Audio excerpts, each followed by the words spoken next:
Today, we're on location in North Hollywood with one of my longtime bestest friends, Lon Cohen.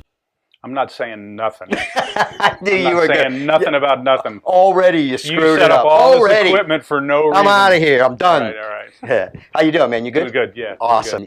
You and I have been around the music business a lot of years. And especially you go back to the original North Hollywood gang, what I call the North Hollywood gang, or one of them, you know, and that being Bob Bradshaw, all you guys that were down on Weddington. Andy Brauer. Andy Brauer. Justin McCarthy. Oh, my God. Jeff Walter Rice. Yeah.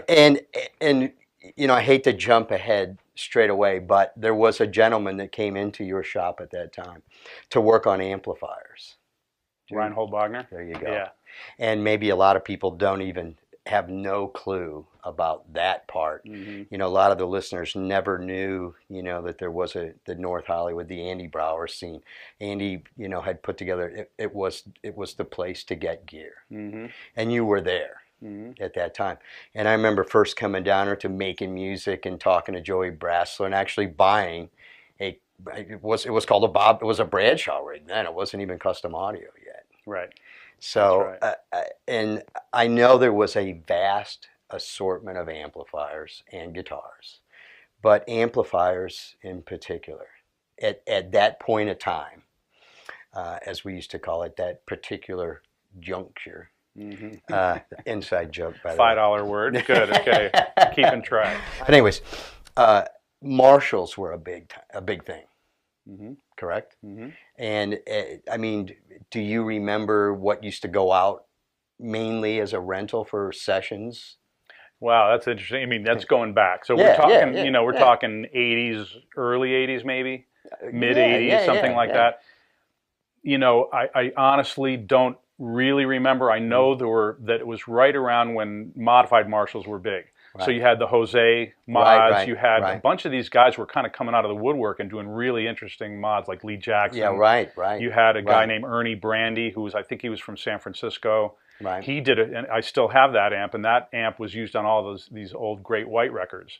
But some of those, they were modified Marshalls was kind of a big deal. So we were seeing this. It was the 80s. It was the time of big racks, big sound, modified, just more, better. Yeah. And Van Halen. I mean, Eddie. You know, Eddie got amps from your facility, correct? Yeah.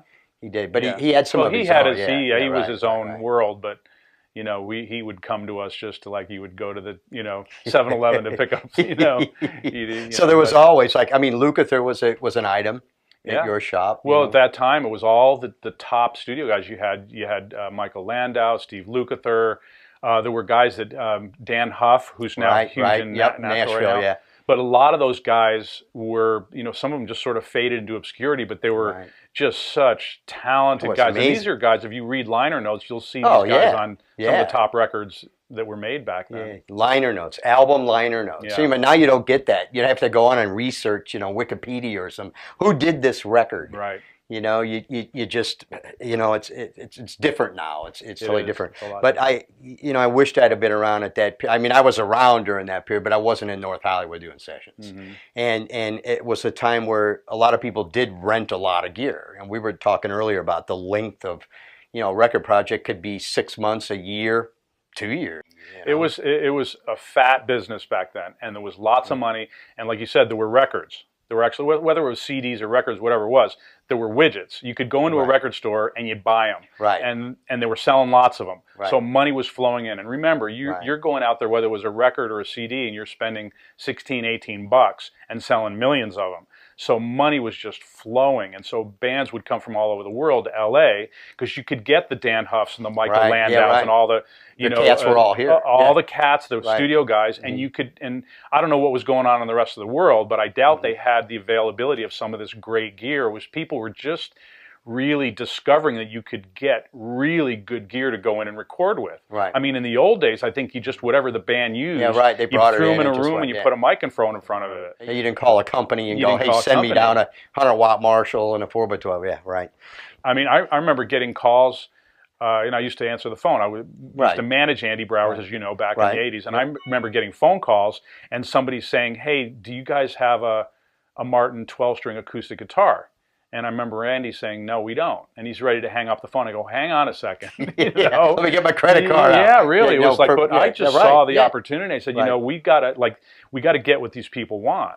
And so it really started, I remember buying, in fact, this Marshall cabinet right here is one of the first Marshall cabinets I ever bought, because Andy had a couple old vintage ones, but someone called up and they wanted, either his were rented out or whatever, needed another one. Right. And so I remember going out and getting a pair of these back in the early 80s, and we needed them.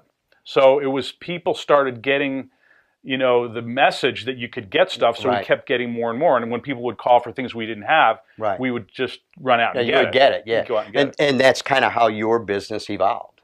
Absolutely. I mean, you just came out of that era of investing and getting this amp at this time for this particular project, and then started your own business, which is now Lon Cohen Studio Rentals. Yeah. And you're still in North Hollywood. You're still in the neighborhood.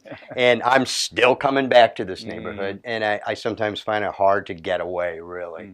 And then, like we just walked down the street and saw Dave Friedman, and it's like this whole group of people is still really here. It's fun to run into guys like David Friedman that have been around that long. There's not a whole lot of us that are just kind of old timers that have, that have really been around and stuck around. You talk about North Hollywood, but really just in the music business California, in general. True. And that's true across England and Florida or wherever. But the nucleus, L.A. was, and New York, of course, but in England, London was the recording mecca. Yeah, for sure.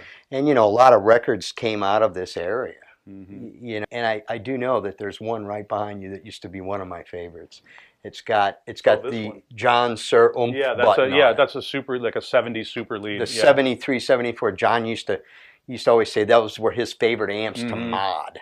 Yeah, that, speaking of which, is we were talking about the the 80s when modded Marshalls were really big, and he was one of definitely one of my favorite. Yeah, I mean those things are so amazing. Just whatever he did to it. I mean, I know the Jose mod was a big deal, but I got to tell you, John's mods really had brought out the low end, gobs of low end for days. Yeah, I mean, it has this is called, I don't know if the viewers can see it. It's called Oomph. He labels it Oomph. Yeah. And when you play that and you can feel like it's like the air comes up underneath you, and it really, it's alive, and it really, really works. It's really a wonderful, feature of that amp. But just in general, it's a rich, thick, I mean, it's got all the best qualities you want, in my opinion, of a modified Marshall, but they all have different characteristics, so it's kind it's like cooking. If we took one of the other ones out, or we oh my God, listen to that. Yeah,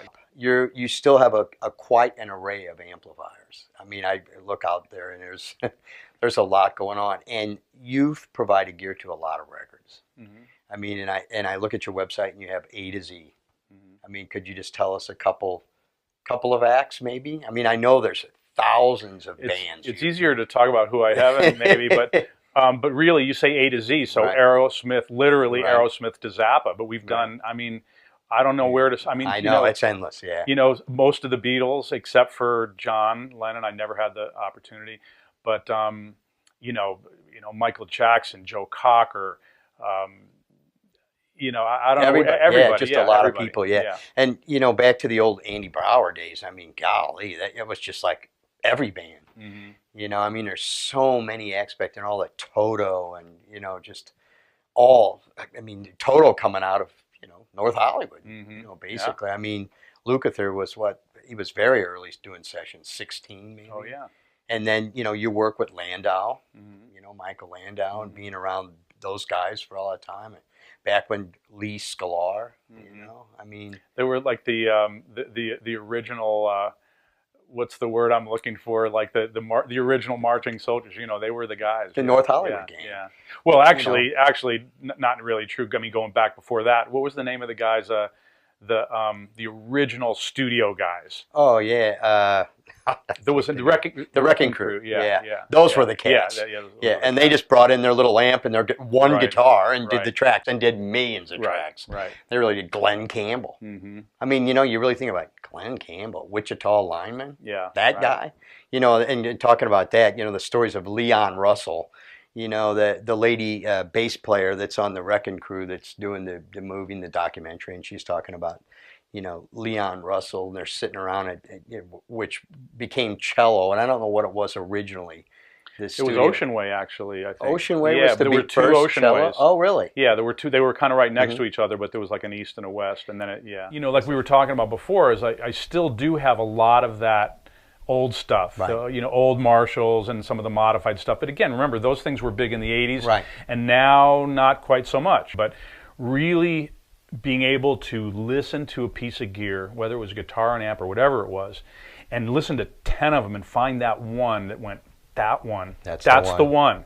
And you pick up a guitar and the weight and just get a like a just a sense of it without even plugging it into an amp and going, this piece of wood, this chunk of wood is good. I don't care if it's got dead strings on it. I can tell if the chunk of wood is good. Does it have spank? Does it have tonality? Is it? And the same thing with, and I think that once, you know, having learned that, I can then pick the good stuff, right. and then I can present it to the people, you know, the clients that come to me, and I can go to bed at night going, you know what, I'm not worried about getting a call later on. They're going to know if they got an orange amp from me or whatever, it's going to be the best it can be. You know, I can testify to that. I was with you a long time, you know, and I kind of miss a lot of that because when I worked for you, I was in it thick and thin, and we, you know, at that point in time, it was hot.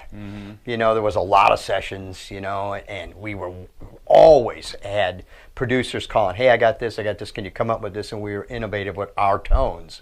You know, and I did learn a lot from you about the amps. I remember coming in, you know, I've never even seen some of these amps. And you go, oh, that's this or this is that. And I'd bring it in the room and go, oh, my God. I mean, it's just amazing. It's a thing. Yeah. Well, I got to tell you, Lon, thank you so much. You know, we're going to have to do it again. We're going to have to get more specific next time. Maybe we could pick some amps, you know, and talk about them. I know you're a busy guy. You got a thriving business here, and you know. I'm like it's very important, very, very busy. I have very, very little time for these kinds of things. So I'll see if I can make time for you. I wish you had more time for me out in the marina, or you know, something like that. Like I said, you know, amps are out and sailboats are in. That's the new thing. We go out to eat, and it's like 3 hours. Yeah. You know, but we don't see each other for long, extended periods of time. So I know. Well, we'll make good on that. When we get to it, it's wonderful. And again, thank you so much for being part of this series. Thank you, my brother.